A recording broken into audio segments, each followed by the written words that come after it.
evening, everybody, and welcome to the Town of Philipstown Conservation Board's June meeting. So the first order of business is let's approve some minutes. We have both April and May. Could I get a motion to approve April's minutes? So moved. Second? Second. All in favor? Thank you. And let's go for May's. Have we had time to review it? Yes. Okay. You weren't here. So do I have a motion to approve it? Motion to approve. Second? All in favor? Aye. Okay. Before we go to the regular agenda, I was hoping that both Madeline and Tony would talk about the workshop they gave at the Garrison School. Yeah,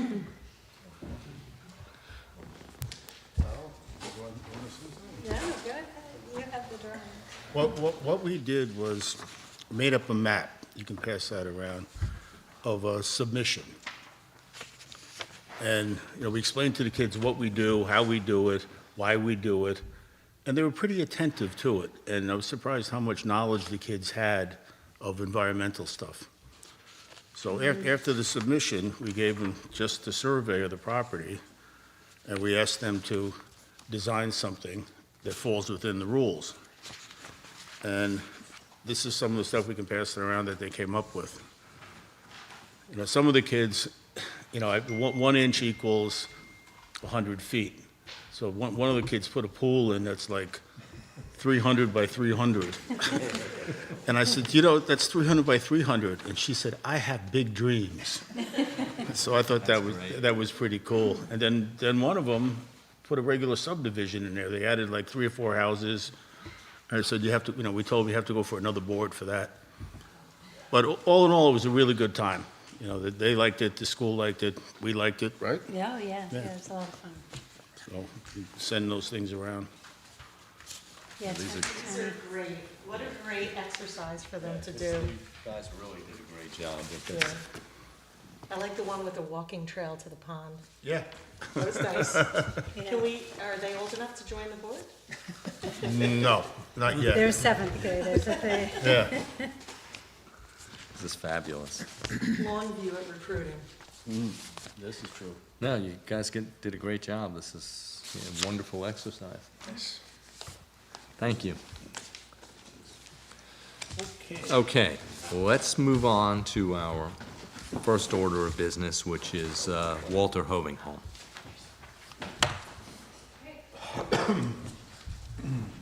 Hi, everyone. My name is Sandra Shaw. Can you hear me okay? Yes. Okay. I'm an engineer with Interfluve. Our office is based in Cambridge, Massachusetts, so I came down for the evening. And we've been working with Hoving Home on the Philipsbrook Dam Removal and Restoration Project. So we met Beth at a dam removal conference. A former colleague of mine met her, and she was the only dam owner at the conference. And she asked us, well, what do I do if I want to take down a dam?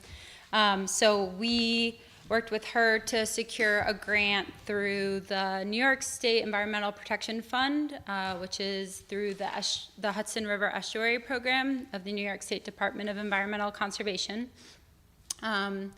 And we're going to walk you through our designs for the project based on our submission for the wetlands and waterways permit with the town. So just to orient everyone where we are in the watershed, that image is of the inset map is of the site itself, and then that outlined dotted line is the Philipsbrook watershed at the location of the dam. Philipsbrook is a tributary of the Hudson River estuary, and it originates in the Highlands east of the Hudson River. It eventually drains into Constitution Marsh, which is an important ecological habitat zone, filtering pollutants and buffering floodwaters, providing critical habitat for fish and other aquatic organisms. This is hard to see. But I'm going to walk you through, this is a map of the site, existing site, and all the infrastructure. The site was once part of the Cedar Crest Estate owned by JM2C, and it is eligible to be on the National Register of Historic Places. The project site encompasses around 800 feet of stream, which flows over 3 concrete and stone weirs, and a dam that's about 10 feet in height. And the project site is just on the Hoving home property between Avery Road and Walter Hoving Road. The current channel is confined by stone masonry walls, and there's currently no in-stream habitat. The water quality behind the dam, it's impounded, and so it's degraded. It heats up because of the slower moving water. And as you'll see in the next few slides, a lot of that infrastructure has degraded over time because it is in this zone where it gets a lot of flow from upstream, the hill slopes, the steep slopes, and then it comes down to this flatter zone where it deposits behind the dam. So as you can see, this is some of the stone masonry walls, and that's one of the weirs on the site. And there's been extensive damage to the walls due to large storm events, which are increasing. And even though these walls have been repaired over a few times, there's still scour visible, and the walls are exhibiting spalling stones. They're undermined in several places and completely failing in other places. The picture, these are pictures of the dam itself. So here there's leakage through the dam, failure of masonry. The reservoir is filled with invasive species like knotweed and Phragmites. And the Hoving home has decided to remove the dam because it's a liability.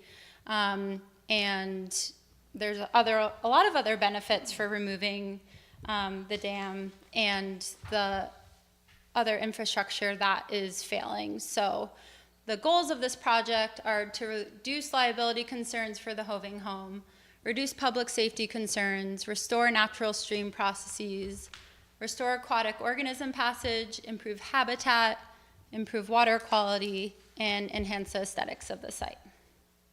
If the dam fails, there is an uncontrolled release of sediment, which is a public safety concern and could cause a lot of damage for downstream neighbors.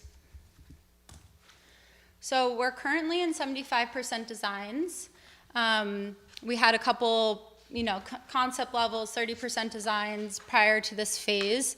But the 75% designs included a site assessment, which was a survey, a topographic and bathymetric survey, a phase 1 cultural resources survey, sediment sampling and testing.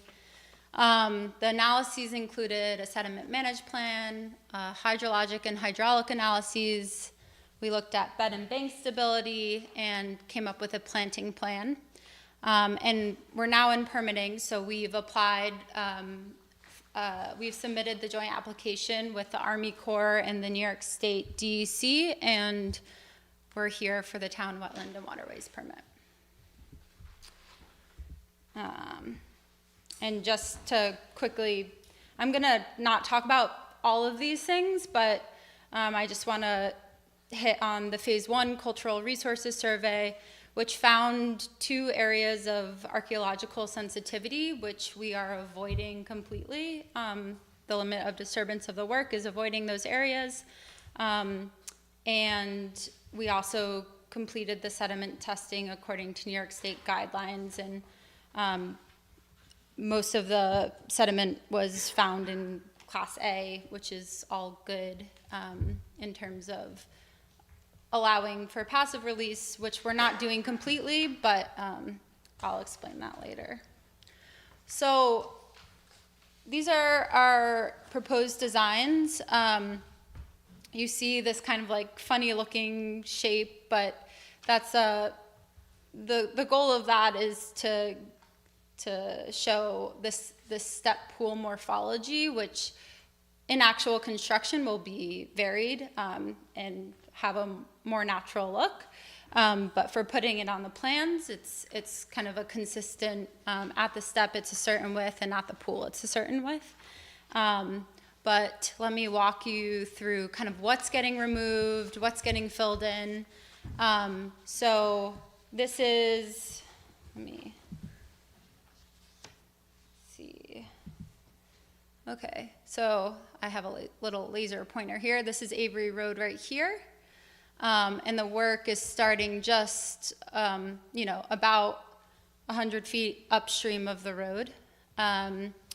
So these little boulders here are steps, and then in between the steps are pools, which are areas of deeper, colder water. And the point of the step pool morphology is to dissipate the flow because it's such a steep reach. And I'll give some examples of that, what that looks like in nature. And I actually walked upstream earlier today and saw examples of that, in the upstream reaches of Phillips Brook. So this is the existing stream right here. And that's the part of the stream that's getting filled in. So we're matching, basically, we're filling in the stream up to the top of those masonry walls so that we don't have to impact kind of the walls themselves and remove a bunch of concrete. It's all getting buried in place to limit as much disturbance as possible. And the material that's getting filled in with is the material, partially the material that's being excavated for this new channel. We sized the boulders and the rock that's going into the stream up to the 100-year storm event so that it's stable under big flood events.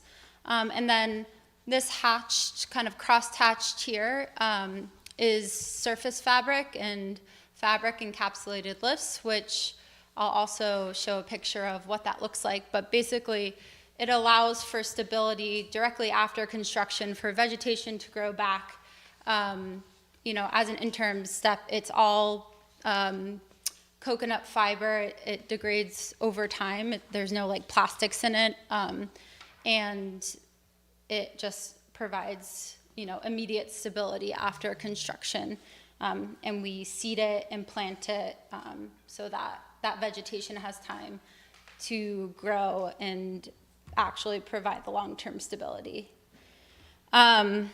So for sediment management, we propose a combination of active and passive removal. So this method of active removal, there's a lot of coarse material in the impoundment that we'd like to reuse for building the channel. And so the plan that we've proposed is reusing that coarse material for the bed and bank construction. We still will have to import other material. And then some of the finer material will be able to pass downstream.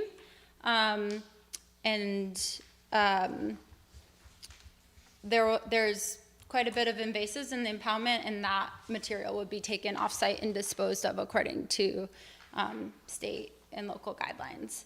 And then we've also proposed signage memorializing the former dam, the site's historical significance, and the ecological restoration, along with a path that goes around this pedestrian walkway, which is being kept and restored or fixed up as needed. And then obviously the dam is getting fully removed. So I just wanted to go over some of the things I talked about. There were some step pool morphology words and surface fabric lists and all of that. So I just wanted to give some examples. So basically, a step pool, they naturally form in streams with a 2 to 6% slope, and Phillips Brook is on average a 3% slope, 3.5% slope.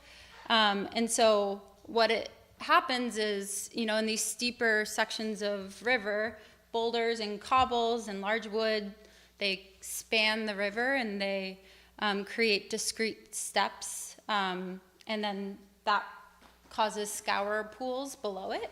And it's beneficial because it dissipates the energy, it reduces erosion and stabilizes the bank, and it also maintains its form during floods.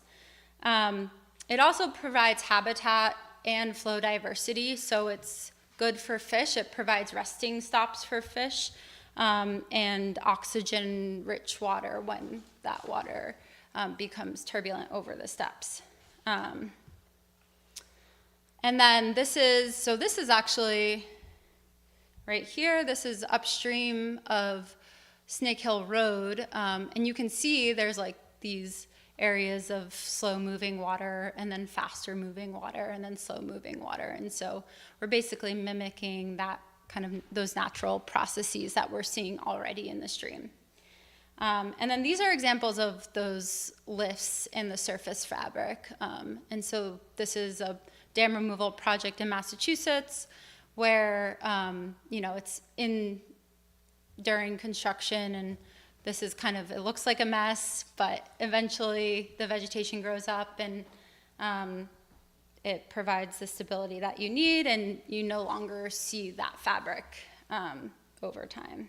Usually you can't see it after one growing season.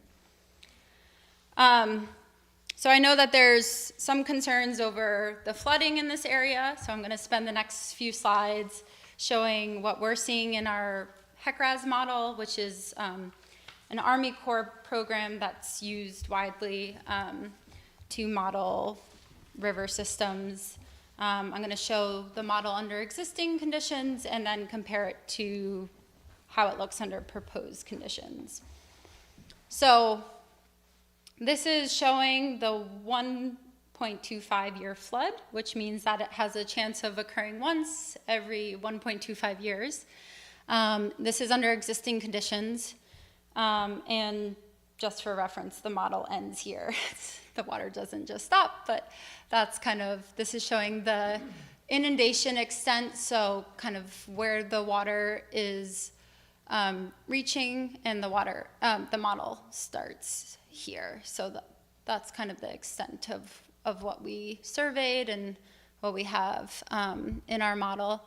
So this is existing conditions. Right now, you can see even under a small flood, water is popping out of the impoundment and going next to Snake Hill Road, kind of accumulating at Avery Road. So not all of it's making it underneath the culvert. And this is the 10-year flood. So this is a flood that happens one every 10 years. A lot more flooding over Snake Hill Road. And what we see here is that the Avery Road culvert is undersized and water's popping out over the Avery Road culvert and spreading over the road. And basically this is a floodplain and it floods, and water's getting kind of everywhere. And also, you know, we know that the channel's undersized as well. So that's another reason that we're seeing this level of flooding. And the dam is backing up quite a bit of water. And then this is the 100-year event. Pretty similar, just more extensive. So now I'm going to show you each of those events and compare them to the proposed condition. So this is, the orange is the proposed 1.25 year event, and the blue is existing. We're seeing all of the water go underneath Avery Road culvert. We're not seeing any rise in water surface elevation between existing and proposed at this event. We're not seeing water pile up here. You know, we've designed the channel to have the top of the banks overflow at the 2-year event, which is what we typically say is like the bank full event, and that's like a naturally occurring thing. Rivers are supposed to flood, and that's typical, but this channel with the stone walls is highly undersized, and so we're creating a wider channel, but also, you know, shallower so that it's more connected to the floodplain. So that's the 1.25 year event. This is the 10-year event. So orange, again, is proposed and the blue is existing. So as you can see, the culvert is still causing flooding at the 10-year event, the same way it was in existing. But we're seeing more water go down the channel, and so less water is crossing over Snake Hill Road. So it improves flooding pretty significantly in that area, and it's sending more water down the main channel, as it should. And for this event, we're seeing an increase in 1 to 2 inches of water in the main channel downstream, so about 0.1 feet. But we're obviously seeing a major decrease over the road. So, and then this is the 100-year event. The 100-year event, there's about 0.15 feet or 2 inches of water surface elevation increase downstream between existing and proposed, but again, like a decrease over the road. And so it's really just a flow distribution type thing, where there's less water going over the road, more water going down the main channel. And Avery Road is, the culvert under Avery Road is still restricting flows. And that is something that I'll talk about later, but yeah. So another part of our project is a planting plan. This is showing kind of basically all the areas of disturbance. We have our staging area up here, and some access areas that are being seeded with erosion control, like special seed that comes up quickly. And then the areas that around in the riparian area and in the fabric are getting a mix of trees, seed trees and shrubs, these are some, you know, plants that we've seen in the area, a mix of maples and willows and dogwoods that will be planted.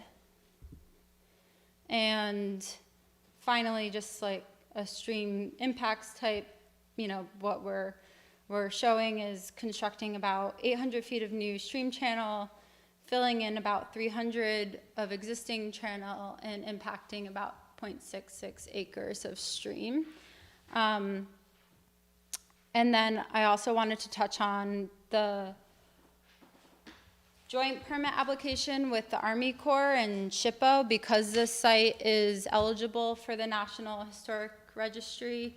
We are currently signing a memorandum of agreement with the state and with Army Corps and SHPO, and we've come to agreement about how we are memorializing the site with signage, how we're documenting all the historic infrastructure, and they have all agreed to that. So that's underway, and the project should continue through the joint permit application after that's signed.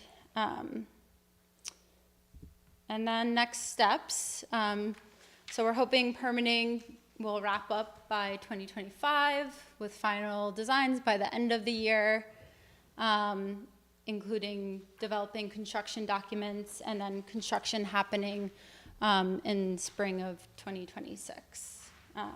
Obviously, permitting can take longer than you imagine, and things could get held up, but that's kind of where we're at right now. And I had mentioned Avery Road, the Avery Road culvert. It's a separate project that we're just starting investigating, looking at resizing that culvert to pass larger flood events. But we're still in the very early phases of that project. Would that be part of your grant? It's not part of the grant, it's under a separate grant. Yeah, so this project has received construction funding, $1 million through the WQIP state grant. It's a water quality improvement project, but that's separate from the culvert. The culvert received a grant through New EPIC for just designs, so we haven't. Will there be a financial burden on the town to No, change none that? of it will be paid for by the town. The culvert, I mean, we're currently going after funding for culvert construction, but that hasn't happened yet. Thank you. I'm a little confused. The culvert doesn't belong to the town? It does belong to the town. Okay. He's just saying, I guess you were just asking if the town was gonna pay for it, but the Hoving home is helping, is finding money so that the town doesn't have to pay for the culvert replacement. Have you engaged the town yet? We've partially, we've reached out to them. We've got a letter of support, and so that's how we got the first, the funding for the design of the culvert. But it's been a little bit slow just getting in touch with the engineer, so. And that's it. So when I see the storm projections, particularly for the 100-year, and our 100-year storms now happen every maybe 5 years or so. How do I put it? First is a digression. I don't remember seeing water crossing over. You have, because you've worked Yes. there. Okay, so I Like stand. July, a few years ago, Yeah, it was almost undrivable. yeah, so I Yeah. stand corrected. So your projections now for the 100-year don't look great in terms of water management. But I am assuming, because what I would have liked to have seen is theoretically the culvert is going to be improved, which I assume will allow more of the water to stay within the stream bed and not spill out. Yeah, so under a 100-year event, you would expect water to spill out of a stream because streams typically, they flow over kind of at a more frequent event, just based on the frequency of those events. So a 100-year event doesn't happen that often, so a stream that's not gonna be a channel forming flow. So a channel forming flow is a more frequent, smaller storm event like a 2-year flow. And so a 100-year flow is gonna really go out everywhere, and that's still gonna happen even with the Avery Road culvert. That's just the nature of flooding, and a 100-year event, the chances of it happening is every 1 in 100 years. So it's a rare event. I know that you're seeing big storm events, but those are probably 5, 10-year We events. start looking at precipitation. I think in this area, it's, I believe it's 10 inches within 12 hours, and I think it's 16 within 24. And we've had a lot of those. A lot. Yeah. I mean, I think that the site itself is just in a floodplain. It's gonna flood. And so I think, this will help. This project and the Avery Road culvert will help those smaller kind of, culverts are typically designed, depends, but up to the 25-year event. And you would expect them to flood beyond that. But like I said, this is a floodplain. It's a river. It's supposed to flood. So you're going to keep seeing flooding at really large events. Can you go back to the comparative models? Yes. I think one thing that stood out to me was just a concern that the work that you're proposing is now redirecting more water onto other people's property on the west side of that culvert. Yeah. It's really narrow, that culvert, too. Yeah. Well, but So, so like I said, this is, It's kind of hard to see because if you had the existing on top of Yeah. the color, we'd be able to tell a better difference. yes, it's a bit hard to see. I think, so at the 10-year, I'll go through each one. So here, we're not seeing any change except on the Walter Hoving property. There's no change downstream. Here, we're seeing, it's basically the same footprint, but it is shifting water slightly more in the channel. And Can you go back to the slides, like the ones that just show the blue, like your existing poly? oh yeah, this is existing. Going back to the 10-year. This one? Yeah. Okay, sorry. This is the 10-year. Yeah, this is existing 10-year. So there is flooding already on these. Gotcha. Yeah, these are already getting flooded in the 10-year. I know your model ends at that nice clear line there, but there is more downstream, and somehow it seems like I'd like to see what the impact is downstream. Are you just, improving it here, but then moving everything downstream, because now everything is in the banks, and just get more of its kind of pressure testing just further downstream? So at some point, I think that needs to be looked at.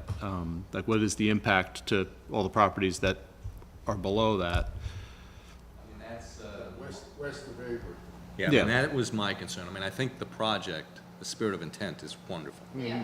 I do think, I know they're two different, but I think the culvert project does need to be tied into this, because the size of the culvert is gonna have a major effect.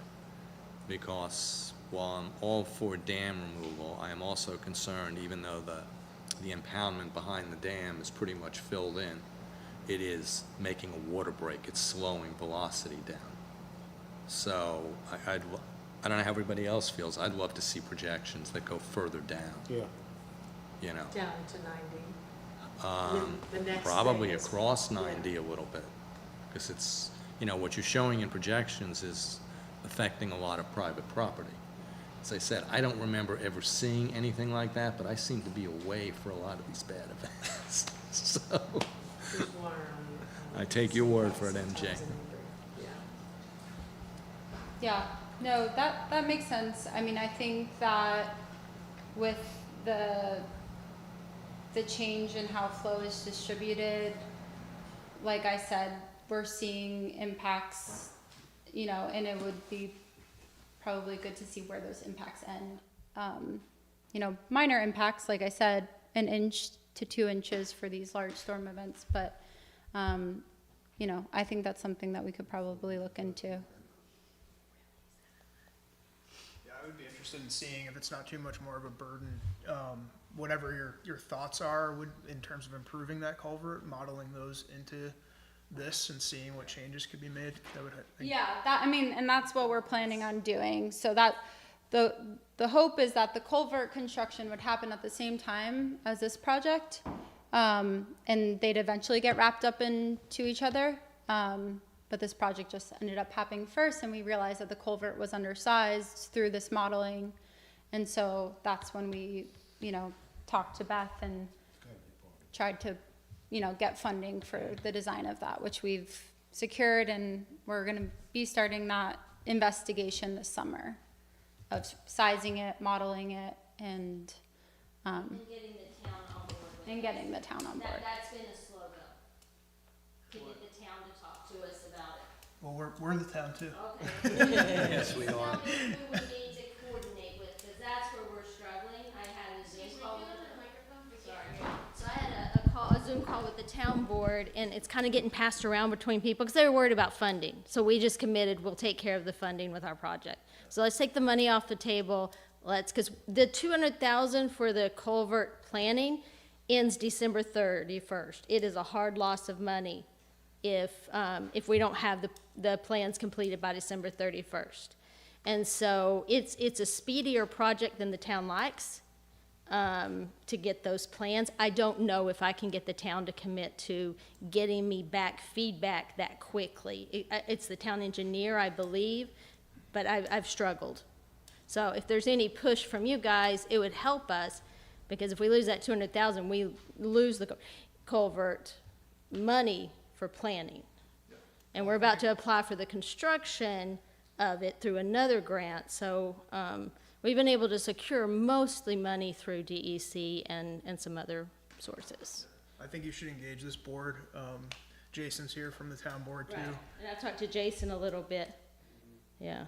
But I think it goes through Ron Gaynor mostly, your town engineer. So just, I mean, let us know that, I know that letter of support you asked for happened very quickly, and then after that, I haven't really followed the thread of the discussions with Supervisor Van Tassel, but if there are other things that need to happen quickly, in order, I know the town is very supportive of getting free money to do a design and look at the size of the culvert, so, if there are other things you need to move it forward.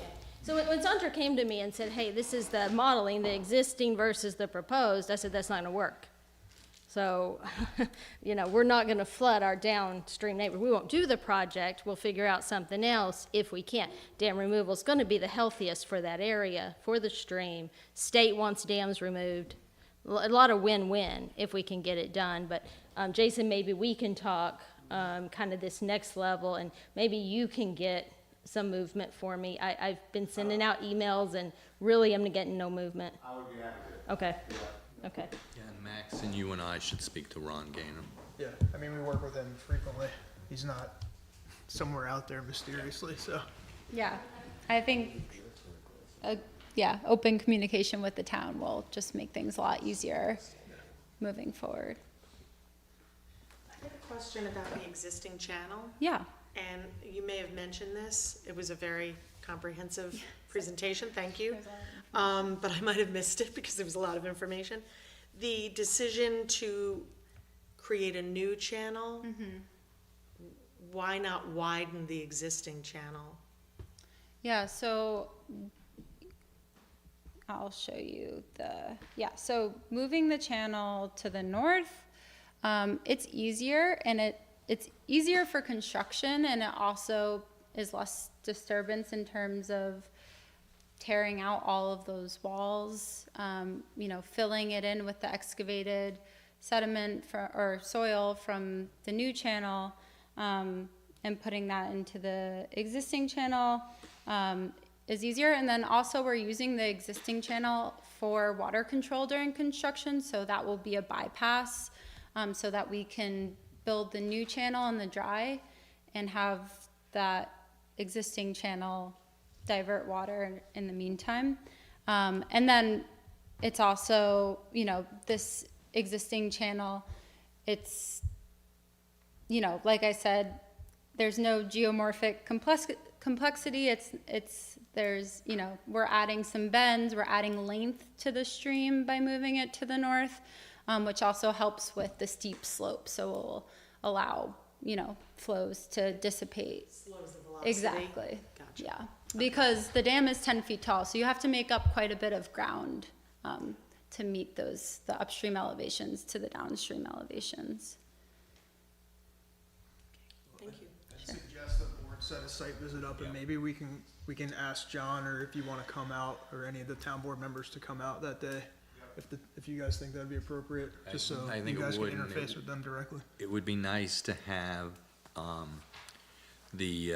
where the new channel is gonna be roughly staked, where we're shifting. Okay. That makes sense? Do we have other comments? I have two other, and they're basically minor comments. Actually, three. One is with looking at the construction drawings, not the plans. It looks in certain areas that you're using blocks, but I'm assuming you're using boulders. Boulders, yeah. Right. I think that might be just a Yeah. Okay. Maybe you were seeing the coffer dam typical detail, which is a way to kind of divert water, and so those are kind of like sandbags. No, it wasn't that. Okay. The plans are very small, so. Okay, I'll try to blow, and for construction, we do blow up the plans. And so we can work on that. That knocks that off. Are we comfortable with burying the cement that's there versus removing it? And it's almost a two-pronged question, because you're talking about using material that's in the impoundment behind the dam for some of the construction. Just the course material in the impoundment for the bed and bank Right. construction. Because some of that material I'm sure is fine, and other is all types of runoff material Yeah, that a have lot, come off the yeah, golf so course and the roads. the and course so on. material's getting reused, and we've done sediment sampling that says that it's okay to, well, it's up to DEC, I think, in terms of the release of that sediment, and so we have built-in costs to take that sediment, off-site, or release it downstream like it would have gone without the dam there. And we also have the Hudson downstream, which has much worse water quality than Phillips Brook. And so that's part of, passive release is, a controlled, construction process. It's not just like sent down all at once. It's slowly, in stages released, and it wouldn't be kind of like all at once. And we think, we're not expecting any kind of adverse effects to downstream, receptors or anything like that. And anything else will get taken off site, like where the invasive species are in the impoundment. All of that will be dug to a certain depth because Phragmites needs, the roots of Phragmites needs to be dug down at least 4 feet deep, and all of that will be managed and taken off site. I got 2 questions. You're gonna have to come up with a better planting plan. I'm sure you're aware of that. Yeah, You know, yeah. I mean, with we're not in species. final designs. Yeah. We'll get more specific about kind of spacing. In our specifications, which are part of the construction documents, we get really deep into kind of like how you store the plants, the plant maintenance schedule, like how often you monitor them, and the quantities, all of that. So it gets pretty detailed. Yeah, we would probably, most likely, definitely require that. Yeah. And the other question, just real quick, you said you're gonna be putting a walking path with signage around it. Will that be for public use? Yes. So you can. It will be for public use controlled. Like, I know my neighbor's doing it, but we are a private property and a recovery center for women, so we're a very safe place. It will be used for our students. It will be used for their families. Our closest neighbors, I'm fine with it, but I'm not gonna invite the public or have it on a public website anywhere that people can come walk our property. So maybe that explains, it's gonna be, people already walk our It's not property. gonna be public use. No, it's not in public use, it's a private property, yeah. Thank you.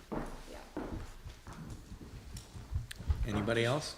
Yeah, I just have a question about the original dam. So what was the purpose of the original dam? Was it for like functioning for like a mill, or was it just for more? Just a swimming pond. Oh, it was just. Yeah, yeah. So that's it. We have a cool photo from like the 1960s of some of the people that were, at the home swimming in it. But it's just something that, wasn't maintained, and dams accumulate sediment over time. So that's it. And obviously now it's not used for anything. Anybody else? Is there anybody from the public that has any questions or comments? Please come up to the microphone and state your name, and please, In considering, this is probably. can you go by the microphone? Oops. Thank you. Okay. I'm Dorothy Gilman from Avery Road. The trench that comes down the road, Avery Road, into the junction, that needs to be excavated. It's kind of, and I think Beth knows this, it's been filled in with riprap at one point, and now it's overgrown with grass, and that kind of runs on the Walter Hoving property all the way down to the intersection. So in the future, that needs to be attended to with the town's adjustment to the, and what's going to do with the riprap that constantly flows into this event? I don't think you mean riprap, sediment. The debris. Debris. That's behind the dam right now. You asked what's going to happen with it? That's going to continue to happen? Yeah, so With this new stream, there will be no accumulated sediment. With the project, the goal is to actively remove some of the sediment off-site, to let some of this fine sediment go downstream, and to reuse some of the coarser material in the new stream. So now some of that is washing over into that culvert, or to that trench that you were mentioning, so it's like breaking free current? That's on the east side of Gateway Road, that I'm talking about. Okay. I think that's a separate, slightly separate area. Is that a town trench? Yeah, I mean, right now, we do see sediment getting around the dam because it's so full. So you can see like patches of sediment on the Hoving home property that are being already mobilized, you know, downstream, as well as the walls and things falling into the river. Do we have anybody else? Please come up. Thank you. Hi, I'm Mary Ann Sullivan, 19 Avery. In principle, I like the project. I like the idea of removing the dam and restoring the stream. I just had some questions about the plan that I didn't hear discussed. First thing is, do you know how many trees will be removed? Yeah, so right now, there's about 8 trees being removed that conflict with the new stream. Okay. And then the second thing, 2 comments, 2 concerns that I have. One is the silt behind the dam and the controlled release of that downstream. There are trout in the Phillips Brook further down, so I'm a little worried about impact to habitat with doing that. The second issue is just looking at the 5, 10, 100-year floods and living over there. I agree with your comment that the 100-year floods are happening a lot. We've had a few events since we've lived there for the last 13 years. So my concern is that by moving the water away from Snake Hill, you're moving it seems like more of it's moving towards the properties that people live in over on Avery. So on if the water goes across Snake Hill and onto Winter Hill property, it's not really that big of a problem because it can get, soaked up on Winter Hill without flooding someone's property. So I don't like the idea of moving it more towards the residents over on Avery. Thanks. Anybody else? So, Wait. my leg fell asleep. How are you? Good, how are you? Okay. James Hoke, 19 Navy Road. So, one of the things that I'm concerned about, I do in principle like the idea, but as is being admitted here that the Walter and Hoving home is built and this area is a floodplain, right? It just so happens that people live there, and this is a taxpayer-funded project that will impact other taxpayers, and the properties that are not paying taxes are trying to alleviate an economic burden on their own, which I appreciate, but at the same time, it seems to me that to move the stream north is to implicate more residents, not less residential property. That seems to be a fact. And one reason is, and it's not really shown here exactly, it's in their plans, I believe, is that north of the stream, the property's higher above the stream, of the current stream. So Avery Road to the south of the stream acts as a kind of levee almost when there's a 1 or 2 year event. When there, every few years it goes over and then it goes down Snake Hill as we see, and Avery gets covered. But moving the stream north, it implicates Avery Road. It's the property right around like the 4th or 5th little caterpillar segment here is much higher than south of it. And you'll see it when you do the site visit. Water and Avery Road, that land sits higher than Avery Road. So it'll spill down and then over Avery. That's what's implicating the other properties, is the design of the yard, of the property there. What hasn't been mentioned is that there is waste lines there. So one of my questions would be, in the construction, there's a discharge point here, a DEC discharge point from the wastewater facility at Hoving Home, and it's clay, I believe, clay pipes, right? So I'm wondering what the weight of that will do, the weight of the construction, the machines, the stone, the movement, and everything. I'm worried about the impact of any fractures along that could possibly implicate wells. The other thing is, if we have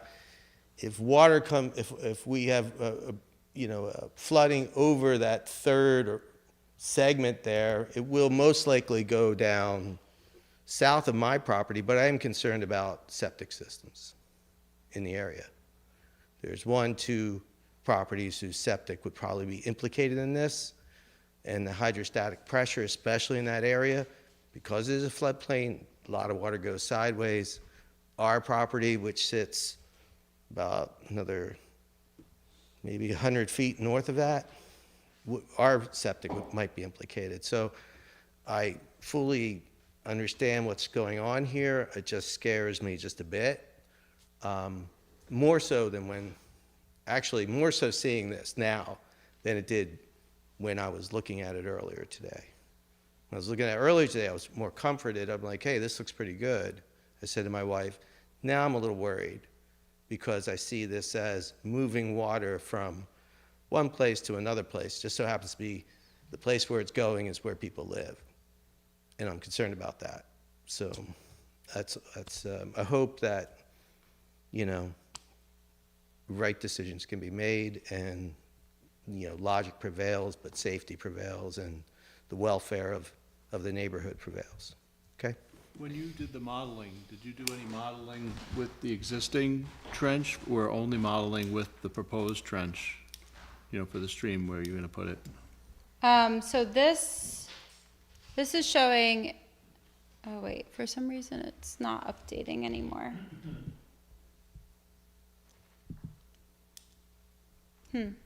The screen share isn't. No froze. I'll unplug it and replug it.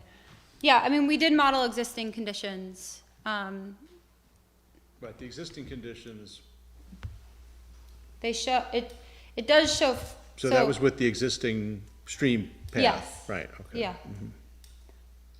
think he's talking about modeling the proposed changes in the new channel in the existing location. Yeah, right.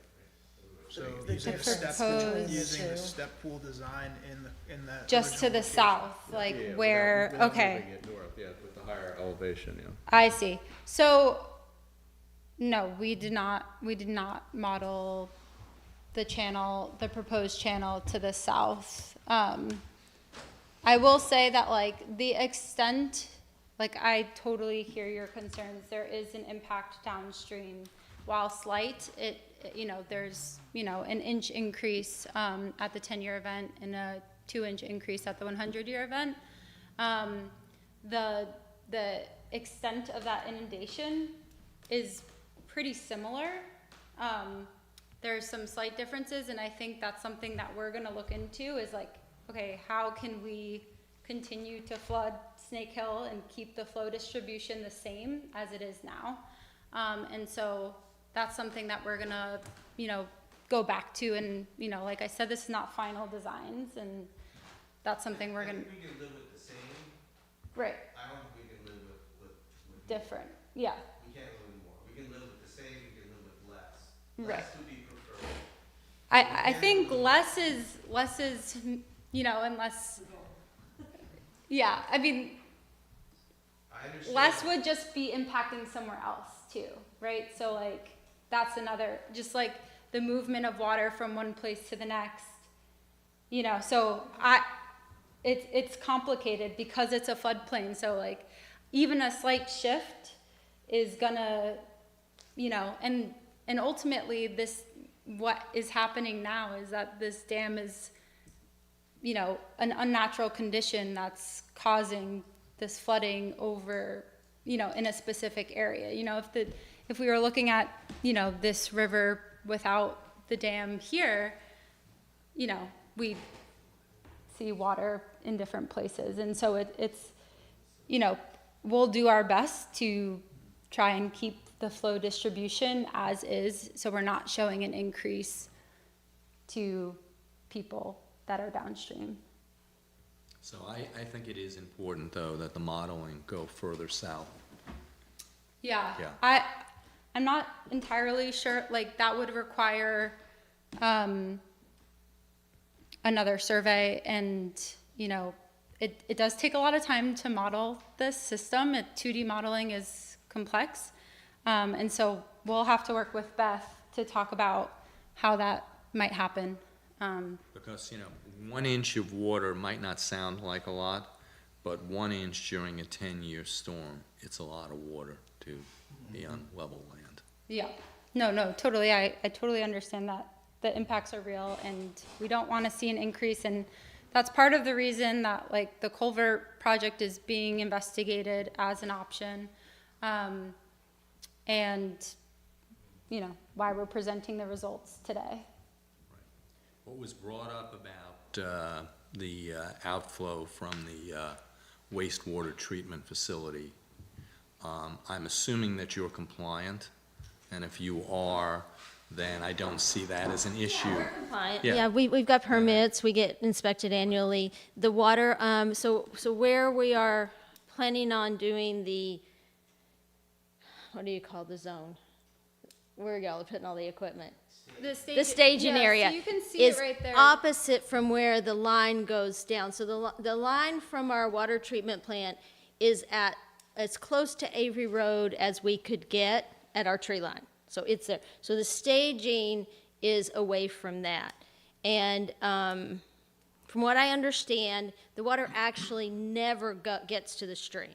That's just the discharge point if it did. So, but we're in compliance. We're monitored by Putnam County, New York State. We work with Simcoe as our licensed operators. So as far as stuff like that, I would probably have to get Simcoe involved for detailed conversations. But yeah, we're in full compliance with our water treatment plant. I think the concern was that it's a ceramic pipe, that it's, you know, it's old pipe and that could be damaged. Yeah. Moving across your staging ground, you're gonna move across the yard, across that pipe. But the staging ground can stay, like, Avery Road is where that line goes down. The staging part, there's a driveway on the other part of our grass.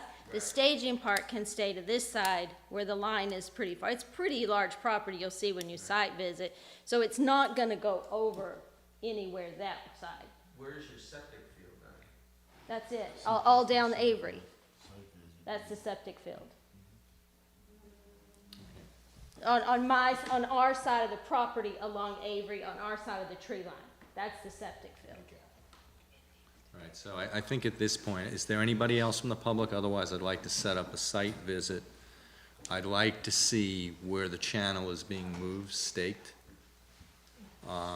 Anything else anybody would? May I ask a quick question? Of course. I appreciate the challenge of you all trying to get the state and the town together. With regard to the culvert under Avery, two things. Are you already all studying how big it'll be or looking into the size of increasing that? And B, would that be something that you would expect your crew to do to work on the culvert or with the town's permission, of course? Or are you then expecting the town to come in and do their portion of this project that's owned by the town? Would it be two separate projects or one once you? Yeah, so we are just about to get under contract for the designs of that culvert. We would be doing those analyses. My company with the Hoving Home as a client with funding from New EPIC, which is a nonprofit that works with the state. And so the town would be, brought in as a partner and approve the designs before construction. And then the contractor that we work with would be doing the culvert replacement. And I just wanted to give you a little, like, in terms of construction and dissipating kind of the weight of the machinery on that side. On that side, we have also, we're going to require the trucks to use timber mats. It's a common kind of tool to dissipate the weight of the machinery on the land, especially because, you know, there's, you know, sensitivity in that area, like you said, the pipe and some other areas that we're trying to avoid. And so we're going to require mats to be used for those vehicles to distribute the weight across, and, you know, everything will be restored back to, you know, what it was. The contractor, you know, if there is any damage, that's on them, you know, that's part of the contract. But obviously they'll be made aware of where all the utilities are. All of that gets staked out before construction and identified. Can I just make one more comment about the culvert? Can you come up?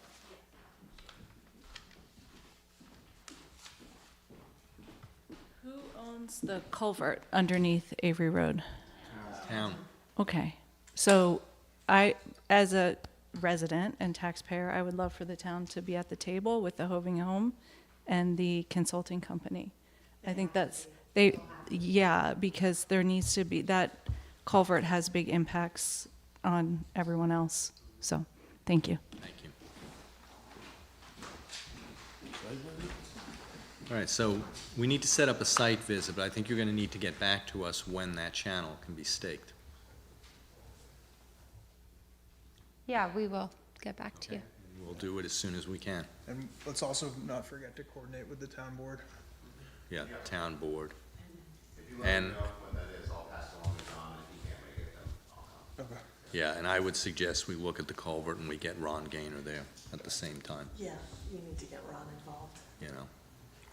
One other thing, when you do the staking out, is it possible, do you have a map of the existing discharge and septic? Be nice to know, Yeah, so we don't ask that question and then have to come back again, so you know, you Sure. can move the project along. Yeah, Great. Thank you for coming in. thank you. I am going to assume, hopefully not incorrectly, that there's nobody here for the Hudson Highland Land Trust. That's not true. Oh, okay. I stand corrected. he I says. stand corrected.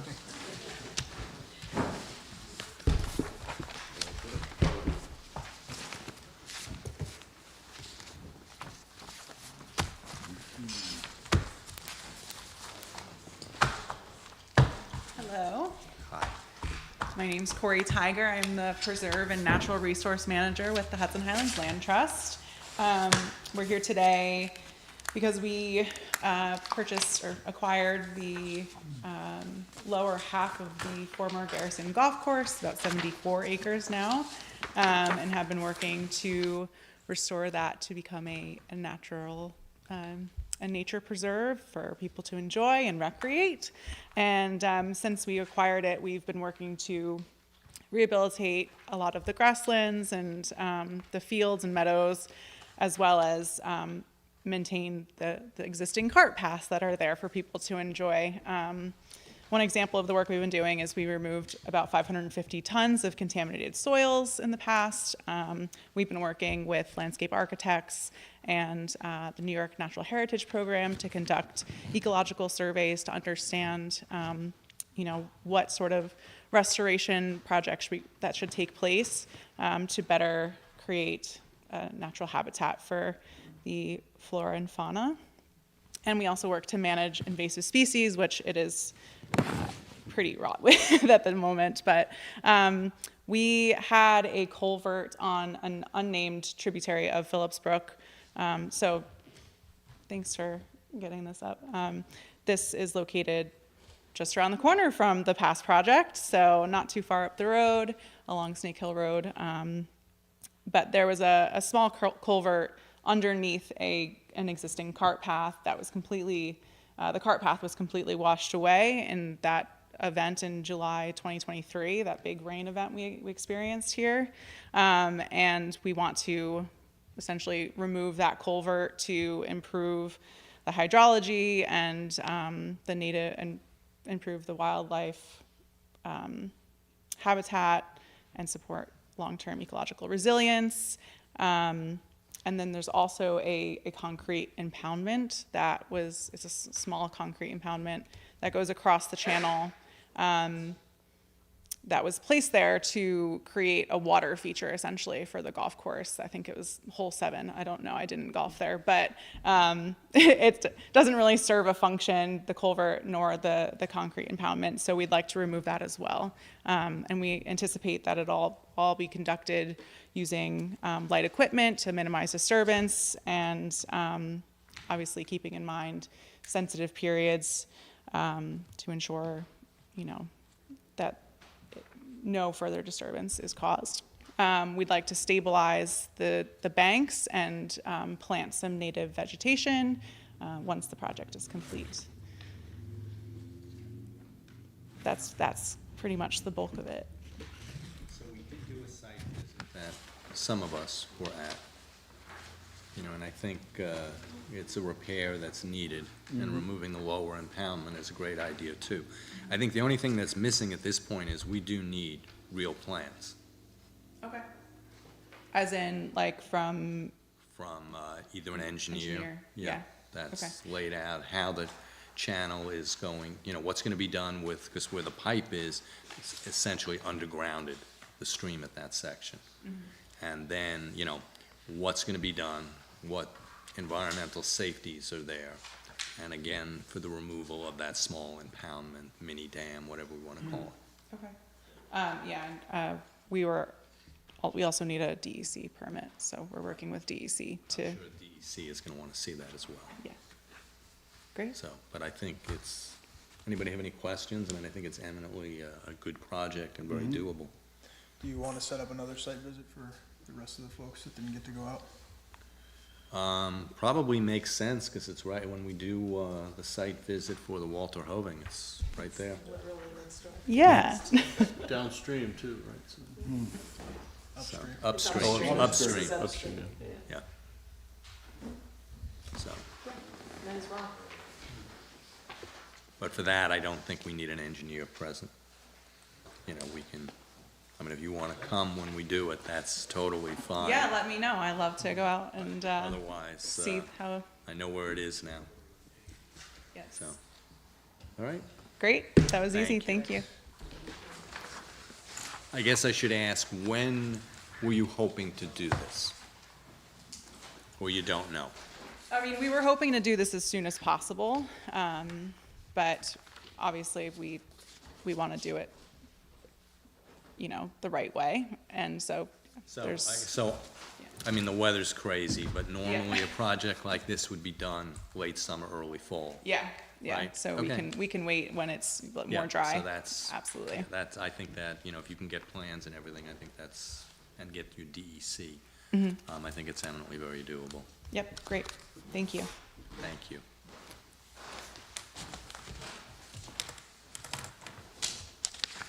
Okay, our next is Barry. Want to come up and let us know where we're at? Thank you.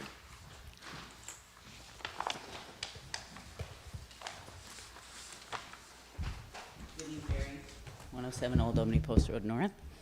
I looked on the agenda and it said you guys were going to discuss the site visit, so I'm kind of curious what you guys are going to discuss. I also have some clarifying questions about specifically how you're envisioning the measurement that's supposed to be taking place, whether Max does it or whether I get a third party to do it.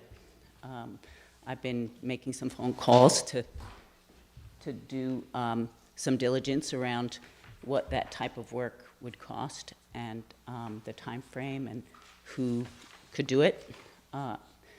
And I keep running into specifics. People want to know more specifics about what needs to be done in terms of the measurement that needs to take place.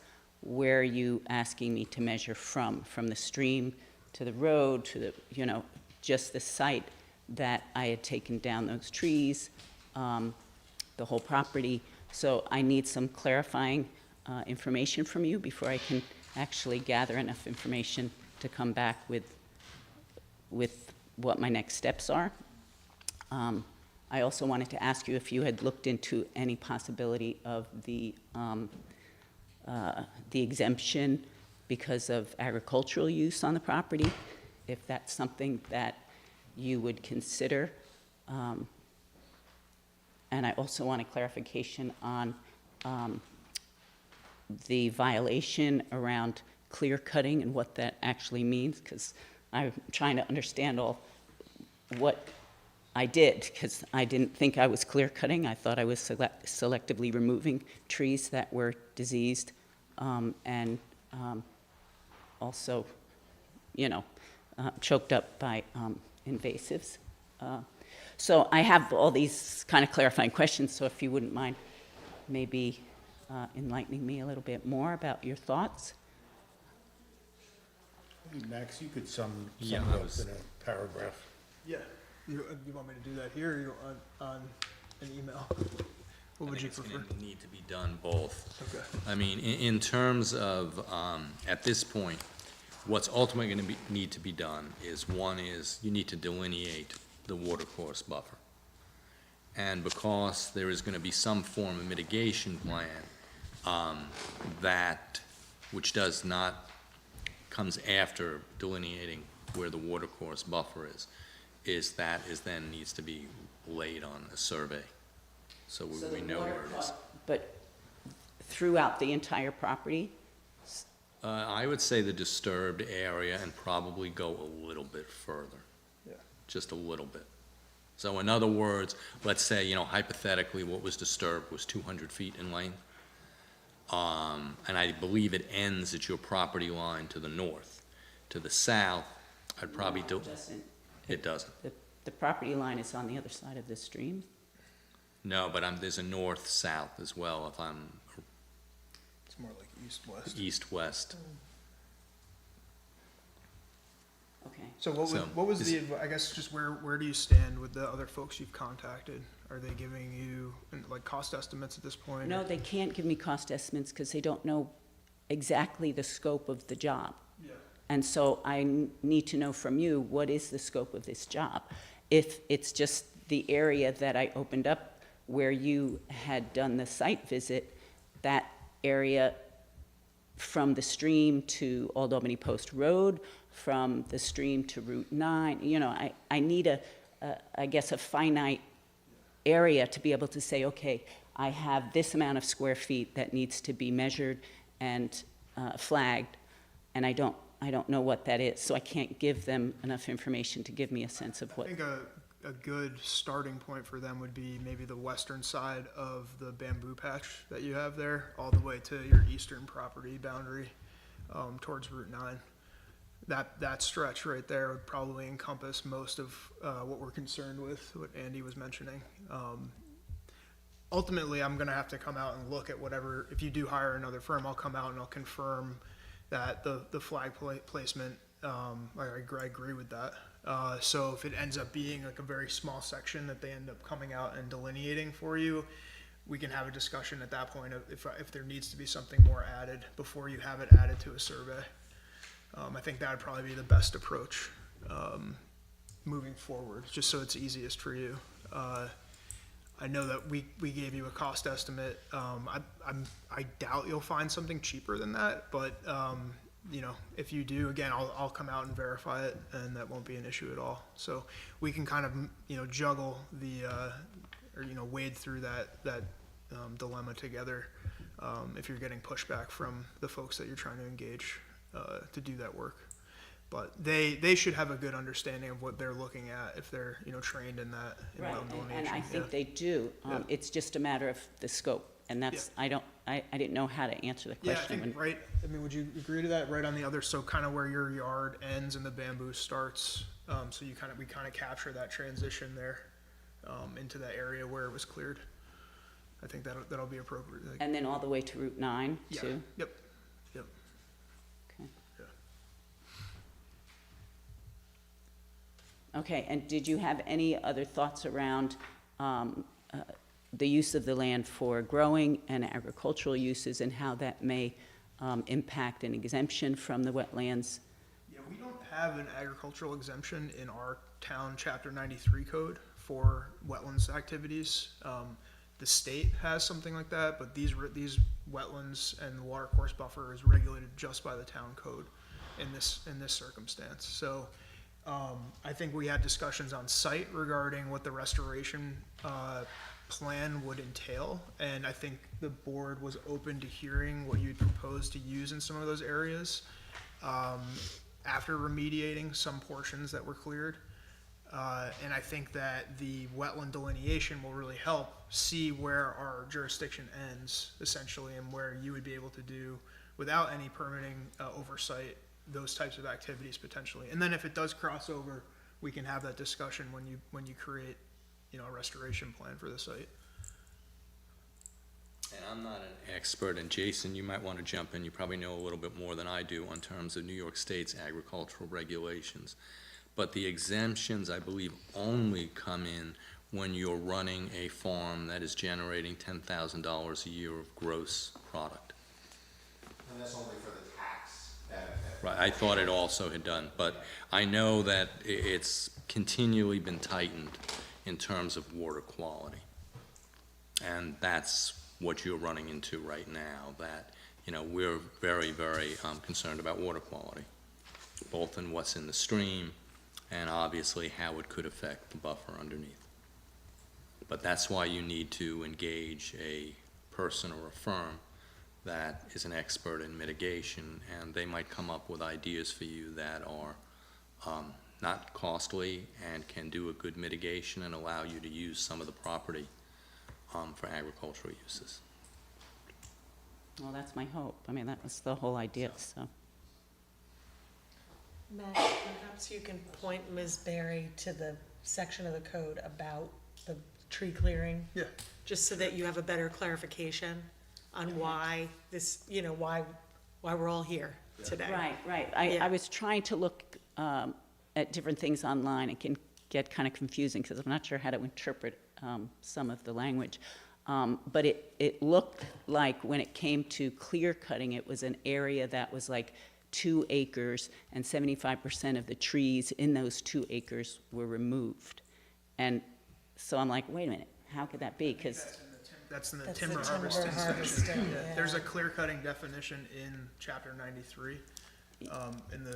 That's defined, I believe. I took some notes. It was I can help you find that. 159-4.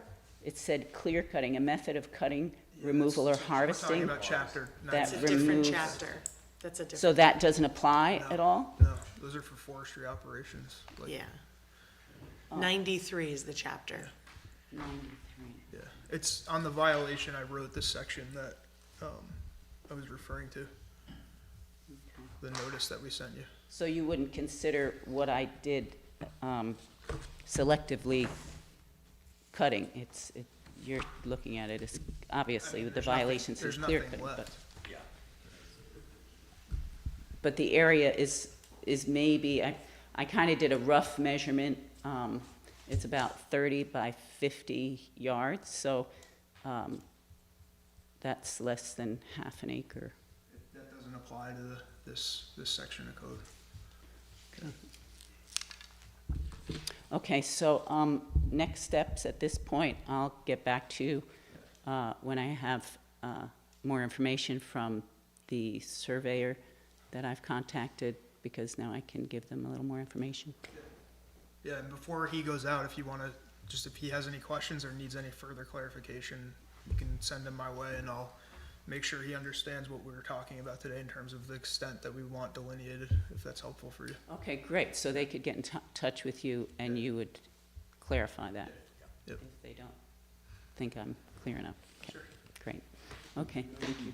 A memo to send to her, so she's got something to hand to her guys?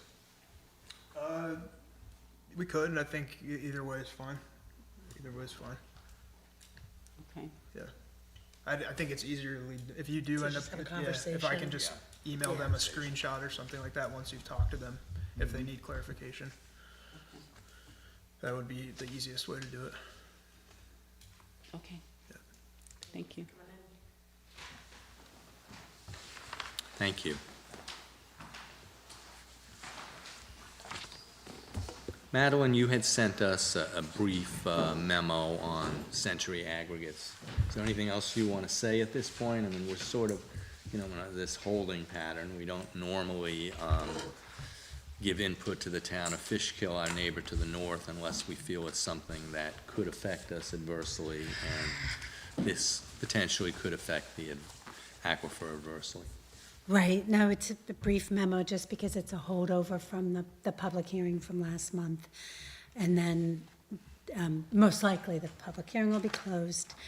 And then the next, maybe public comments during the scoping process. I don't know if we want to write another letter, maybe something more. The last letter we wrote from the memo last time is that we wanted to be the Conservation Board wanted to be part of any updates, an interested party. If we want to write something a little more detailed or from our point of view, I don't know, we could still submit something before Thursday's public meeting, or we just sit and watch what happens next. I mean, a big update would be that it sounds like they issued a positive declaration on the project, right? With the draft environmental impact statement being required, which is good. Yeah. Yeah. Yeah, well, I think that's a major difference, because before they were talking about being an unlisted action. Yeah. So we'll see. So, I mean, maybe I just send out a brief email, I'll use the word appreciating, not thanking them, that there's gonna be a draft environmental impact statement being put together, Okay, and we'd like to be able to review that. That make sense? yeah? A couple of weeks ago, we had that big storm, and I heard that the stream, the runoff from the place was highly full of sediment. Is Fishkill aware of that, or? Well, that same day I called the ECO, DEC, the ECOs, just to have them come out and take a look, because it's outside of Philipstown. So I met with the officer, and we ended up walking upstream, and a lot of the turbid discharge was actually coming from across, like on the east side of Route 9. There's a culvert that passes that proposed entrance of that facility. So he went out and investigated a little bit further. I haven't heard back from him, but it may have just been, normal discharge off of that hill slope, unfortunately. But, there are a couple of active construction projects just in that area, so he went and took a look, but I can follow up with him. Thank you. Yeah. And one more thing, I did get an email from someone that wanted me to mention in the meeting that the copperhead snake is also vulnerable species, and is part of the habitat there. He goes on to say, considering the trend of vanishing habitat statewide, the Clove Creek area and the Fishkill Ridge should be shut down to mining and quarries, and really any development that disturbs the existing habitat. So still getting, emails here and there about it, but. Should we put that into public comments? It was just an email that he asked me to say, so I think by saying it, it just puts it on the record regardless. And it's not our project, it's just for edification, yeah. Yeah. And he was gonna write us all and write the town and everything, but so, that's that. We have anything else tonight? All right, with that, then, I'd like to have a motion to adjourn the meeting. Make that motion. Second. Motion to adjourn. Who's gonna second it? I'll second. All in favor? Thank you. We missed the stormwater.